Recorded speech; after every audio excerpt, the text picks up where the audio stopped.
क्यों बापू नंदाचौर वालिया की सदा ही जय। आज की कथा है जी, हाँ, 68 तीर्थ गुरु चरण। अच्छा, बिल्कुल सही गल है। एक मिनट संतों एक के चरण मामा शरण जी। की कितनी महत्ता है, इस पर हाँ, संत सहजोबाई जी कथन करती हैं। एक वाह, मिनट मामा जी, एक मिनट। ये बहुत सुंदर बात आपने अभी एक लाइन पढ़ी, 68 तीर्थ। इसका मतलब क्या है? 68 तीर्थ। 68 तीर्थ ऐसे बताते हैं। 68 जो तीर्थ है ना, तो जैसे हाँ, वो 4 धाम है, 52 सिद्ध पीठ हैं, हम्म, इस तरह से ऐसे 68 जो तीर्थ हैं। 68 ऐसा बताते हैं। अच्छा, गुरबाणी इसमें में भी तीर्थ आता है स्थान ये। मतलब 68 तीर्थ स्थान बताए गए हैं ना?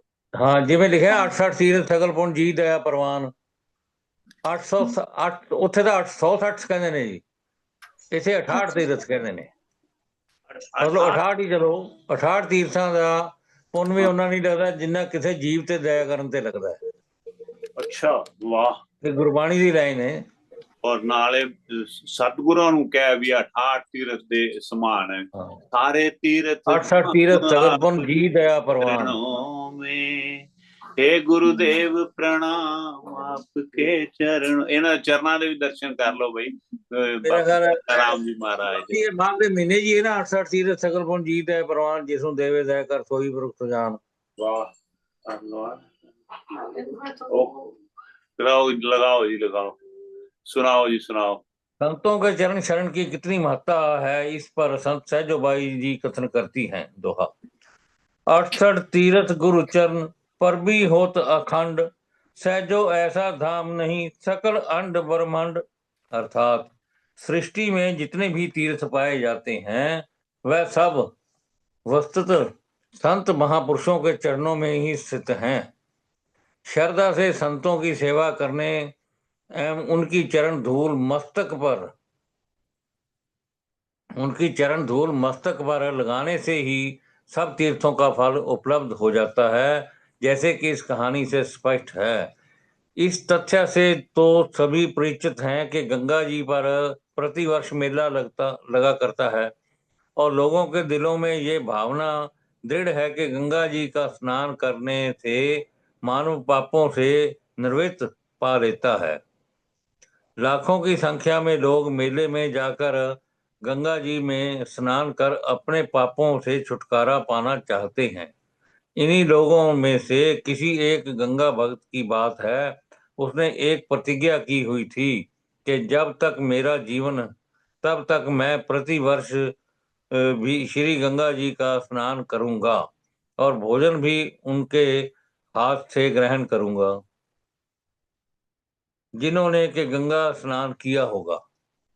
वो कहता मैं भोजन भी ਉਹਦੇ ਕੋਲ ਹੱਥੋਂ ਲਊਂਗਾ ਜਿਨ੍ਹਾਂ ਨੇ ਗੰਗਾ ਇਸ਼ਨਾਨ ਕੀਤਾ ਹੋਏਗਾ। ਇਹ ਕੌਣ ਕਹਿ ਰਿਹਾ ਹੈ? ਕਿਸੇ ਭਗਤ ਦੀ ਗੱਲ ਸੁਣਾ ਰਹੇ ਨੇ। ਹਾਂ ਹਾਂ, ਵੀ ਕਿਸੇ ਭਗਤ ਦੀ ਗੱਲ ਸੁਣਾ ਰਹੇ ਨੇ ਕਿ ਉਹ ਹਰ ਸਾਲ ਜਾਂਦਾ ਸੀ और ਕਹਿੰਦਾ ਭੋਜਨ ਵੀ ਉਹਦੇ ਕੋਲ ਗ੍ਰਹਿਣ ਕਰਾਂਗਾ ਜਿਹਦਾ गंगा ਦਾ इश्नान किया होगा। इसी प्रकार कई 20 वर्ष बीत चुके थे कि एक बार मेला समाप्त होने पर वह गंगा जी का स्नान कर जब घर लौट रहा था तो मार्ग में रात्रि पड़ने पर वह किसी महात्मा जी की कुटिया पर ठहरा।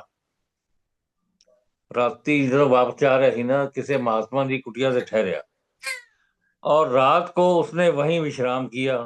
प्रातः जब महात्मा जी उसे भोजन देने लगे तो उस गंगा प्रेमी ने मन में सोचा कि महात्मा जी तो गंगा के समीप ही रहते हैं, प्रतिदिन स्नान करते ही होंगे, इनसे क्या क्या पूछना है। ऐसा विचार कर उसने महात्मा जी के हाथों का भोजन पा लिया।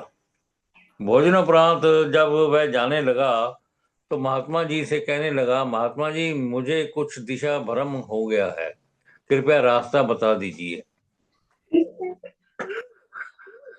महात्मा जी ने पूछा, तुमने किस ओर जाना है? भगत ने कहा, महात्मा आप गंगा जी की ही दिशा बता दीजिए। उसकी विपरीत दिशा से मैं आया था और उसी ओर मैंने वापस जाना है। महात्मा जी आश्चर्य में मुद्रा बनाकर बोले, भाई गंगा के मार्ग का तो हम जानते ही नहीं, परंतु हम तुम्हें चारों दिशाएं बता देते हैं। लगी समझ थोड़ी जी? ਕੀ नहीं ਕਹਿੰਦੇ लगेगा। ਵੀ ਸਾਨੂੰ ਗੰਗਾ ਦਾ ਨਹੀਂ ਪਤਾ ਹੈਗਾ, ਇੱਕ ਮਹਾਤਮਾ ਜੀ ਨੇ ਲੰਘੇ ਨੇ। ਉਹ ਜਿਹੜੇ ਉੱਥੇ ਠਹਿਰੇ ਨਾ, ਕਹਿੰਦੇ ਮੈਂ ਤਾਂ ਉਹਦੇ ਕੋਲੋਂ ਰੋਟੀ ਖਾਣੀ ਹੈ ਜਿਹੜਾ ਗੰਗਾ ਇਸ਼ਨਾਨ ਕਰਕੇ ਆਇਆ ਹੋਵੇ। ਉਹ ਹਾਂ ਉਹਨੂੰ ਜਿੱਥੇ ਮਹਾਤਮਾ ਕੋਲ ਗਏ, ਉਹਨੇ ਸੋਚਿਆ ਇਹ ਗੰਗਾ ਦੇ ਨਾਲ ਰਹਿੰਦੇ ਨੇ ਗੁਆਂਢ 'ਚ, ਇਹ ਤਾਂ ਗੰਗਾ ਇਸ਼ਨਾਨ ਕੀਤਾ ਹੀ ਹੋਣਾ, ਇਹਨਾਂ ਨੂੰ ਪੁੱਛਣ ਦੀ ਕੀ ਲੋੜ ਹੈ। ਹਾਂ ਤੇ ਜੇ ਰੋਟੀ ਖਾ ਲਈ ਉਸ ਤੋਂ ਬਾਅਦ ਦੂਜੇ ਦਿਨ ਕਹਿੰਦੇ ਨੇ ਮੈਨੂੰ ਜਾਣਾ ਹੈ ਮੈਂ ਕਿਤੇ, ਤੇ ਸਾਨੂੰ ਤੁਸੀਂ ਰਸਤਾ जरा ਦੱਸੋ। महात्मा जी ने पूछा तुमने किस ओर जाना है। भगत ने कहा महात्मन आप गंगा जी की ही दिशा बता दीजिए, उसकी विपरीत दिशा से मैं आया था और उसी ओर मैंने वापस जाना है। महात्मा जी आश्चर्यमय मुद्रा बनाकर बोले भाई गंगा के मार्ग को तो हम जानते ही नहीं, परंतु हम तुम्हें चारों दिशाएं बता देते हैं। वो कहे गंगा का सानू रास्ता ही नहीं पता। महात्मा जी महात्मा जी की ये बात सुनकर भक्त आश्चर्यचकित हुआ और मन में पश्चाताप करने लगा कि आज तो मेरी प्रतिज्ञा ही टूट गई। मैंने तो ये विचार किया था कि ये महात्मा जी तो नित्यव्रती गंगा स्नान करते होंगे, हाय मेरे साथ तो बहुत धोखा हुआ। तब वह पश्चाताप व मन की उधेड़ बुन करता हुआ पूर्व की ओर चल पड़ा। अभी 4-5 कदम ही चल पाया था कि उसे श्याम वर्ण की 3 गौएं दिखाई दी। गौआं उनको देखकर वह सोचने लगा कि मैंने आज तक ऐसी गौएं कभी नहीं देखी। वह वहीं ठिठक कर रह गया और गौओं को एकटक देखता रहा। उसके देखते ही देखते वह तीनों गौएं महात्मा जी की कुटिया के समीप वाले तलैया में प्रवेश कर गई, तालाब में। जब वह पानी में कुछ देर श्वेत हो गई होंगियां, डुबकियां लगाकर बाहर निकली तो उनका रंग दूधवत सफेद हो गया। वाह ये अद्भुत कौतुक देखकर वह चकित रह गया कि वह ये गौएं श्याम वर्ण से श्वेत वर्ण की कैसे हो गई।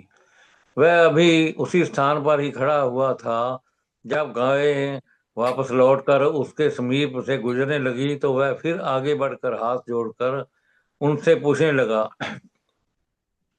हे देवियों आप कौन है?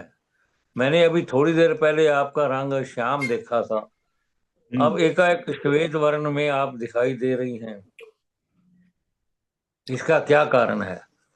तब उनमें से एक गाय बोली, हे भले पुरुष सुन, हम तीनों नदियां हैं, ये गंगा, ये जमुना, ये सरस्वती। वाह वाह, तीनों नदियां हैं, गंगा जमुना सरस्वती। हमारे में ये जब पापी पुरुष आकर स्नान करते हैं तो हमारा वर्ण श्याम हो जाता है। हाँ भी सानू ही मैला करके चले जाते हैं लोग ऐसे। और जब हम यहाँ पूर्ण संतों के चरण सरोवर में आकर स्नान करती हैं तब उस समय हमारे में समाहित पापी जीवों के समस्त अंध नष्ट हो जाते हैं और हमारा वर्ण पूर्वत शुद्ध व उज्जवल हो जाता है। ਉੱਥੇ ਨਹਾਉਣ ਨਾਲ ਉਹਨਾਂ ਦੇ ਸਾਰੇ पाप खत्म हो जाते ਜਿਹੜੇ रहे।